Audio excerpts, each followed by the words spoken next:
पहाड़ों की रानी मसूरी में अंग्रेजों के जमाने से बनी कंपनी गार्डन का नाम अटल उद्यान कर दिया गया है। बता दें, मसूरी कंपनी गार्डन में आयोजित कार्यक्रम में शहरी विकास मंत्री प्रेमचंद अग्रवाल और कृषि मंत्री गणेश जोशी ने अटल उद्यान का उद्घाटन भी किया।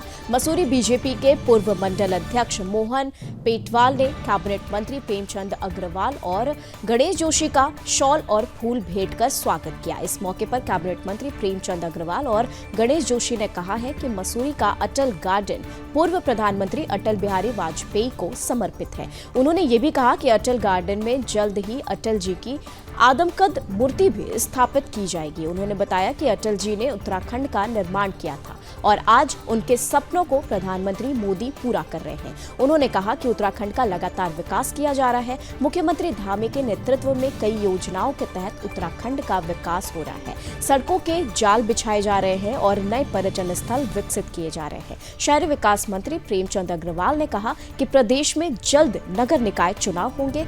उन्होंने आगे कहा कि आरक्षण की प्रक्रिया लगभग पूरी हो चुकी है और जल्द निर्वाचन आयोग चुनाव की तिथि तय करेगा। सरकार नगर निकाय चुनाव को लेकर पूरी तरह से तैयार है। उन्होंने कहा है केदारनाथ की सीट भारतीय जनता पार्टी जीत रही है और जिस तरीके से बेवजह के आरोप कांग्रेस लगा रही है, उसे साफ होता है कि कांग्रेस केदारनाथ की सीट हार चुकी है।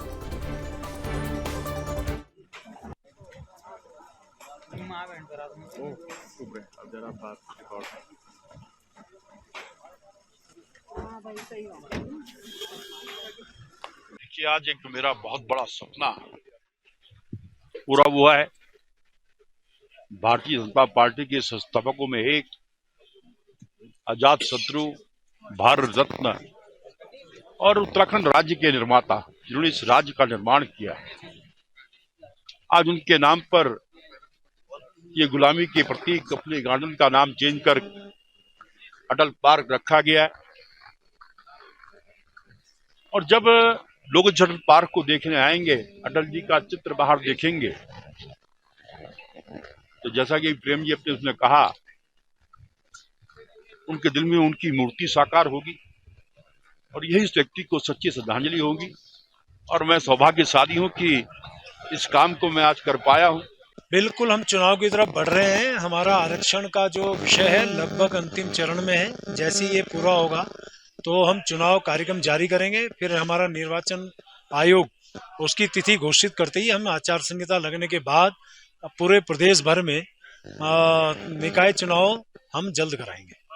कि हार का परिचायक है, जब वो हारने लगते हैं, कभी वो ईवीएम पे ठीकरा फोड़ते हैं, कभी वो किसी प्रकार की और बात करते हैं, यानी कि अभी उन्हें रिजल्ट नहीं आया और वो अभी से इस प्रकार के बहाने या इस प्रकार की बातें बोलने लगे हैं, तो आप समझ सकते हैं कि वो हार रहे हैं। और हमारे चेहरे से, हमारे आत्मविश्वास से आप समझ सकते हैं कि हम बड़े अंतर से जीत रहे हैं, क्योंकि देश की हमारे माननीय मोदी जी की सरकार, प्रदेश में माननीय धामी जी की सरकार ने जो काम उस केदार भूमि के लिए किया है, पूरे प्रदेश के लिए किया है, तो जनता बहुत समझदार है। इन्होंने बहुत हथकंडे अपनाए, झूठ का सहारा लिया, अनेकों ऐसे भ्राम के प्रचार किए, लेकिन इनकी वो जो क्या कहते हो, हांड की घड़िया, क्या बोलते हैं, काठ की घड़िया बार बार नहीं चढ़ती, तो वो काठ की हंडिया खत्म हो गई।